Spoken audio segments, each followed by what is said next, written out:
Hello everyone! For today's video, we will be talking about why most of Japanese people can't speak English. I prepared few pointers for you po.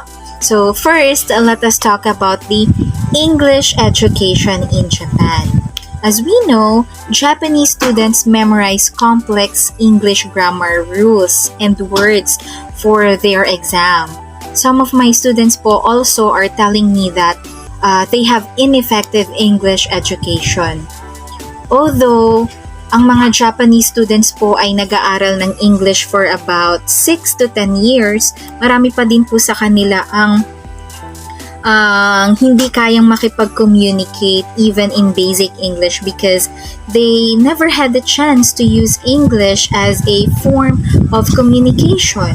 Parehas lang din po sa ating mga Pilipino, madami po sa atin ang hindi kayang makipag-communicate using English because syempre po, 'di ba, tayo pong mga Pilipino ay komportable na gamitin ang ating sariling wika sa pakikipag-usap o pakikipag-communicate sa ibang tao. However, Japanese students spend hours of memorizing complex English grammar rules. So, kilala po tayong mga Pilipino na sa pagiging fast learners when it comes to speaking English. But, hindi po natin alam, 'di ba, na ang Japanese students might know English grammar rules kaysa po sa atin. So second is no need to borrow words from English. So tayong mga Pilipino po, 'di ba, kung may mga salitang hindi po natin mai-translate sa Tagalog, we usually borrow from English.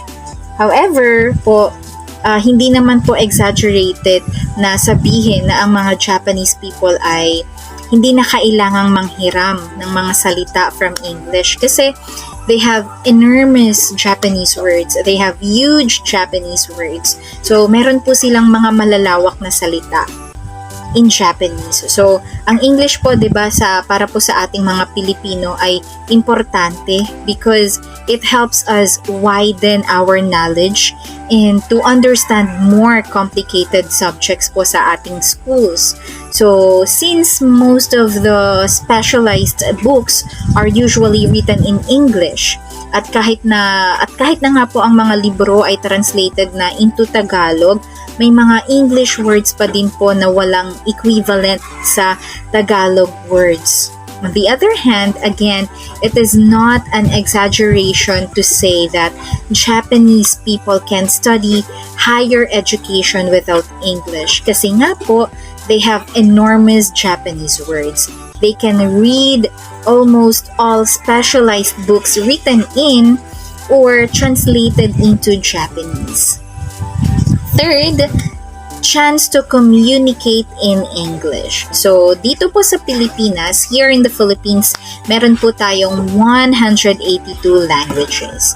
So, English is another language used by us as Filipino people for us to understand each other, and kadalasan po, English is used in government, education, broadcast media, and business. Sa Japan naman po, more than 99% ng population speaks Japanese as their first language or Nihongo. So, hindi na nila kailangan gamitin ng English sa pakikipagkomunikasyon. So, next po will be the pronunciation. So, there are several English sounds na hindi po natin matatagpuan from Japanese language such as C, F, L, Q, V, and X. Na-notice ko po ito sa akin pong mga estudyante. So, kapag nais po nilang i-represent ang mga sounds na ito, they have to use Japanese syllables that sound almost the same. Like for example po, I have noticed it from one of my students.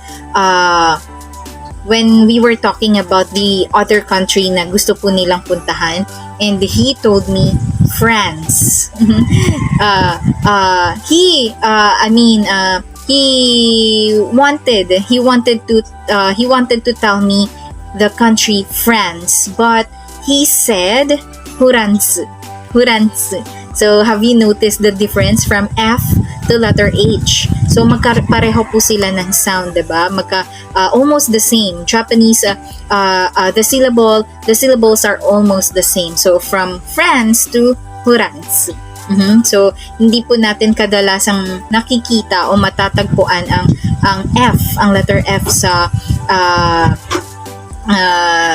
English sounds or ang F sa sounds po ng mga Japanese.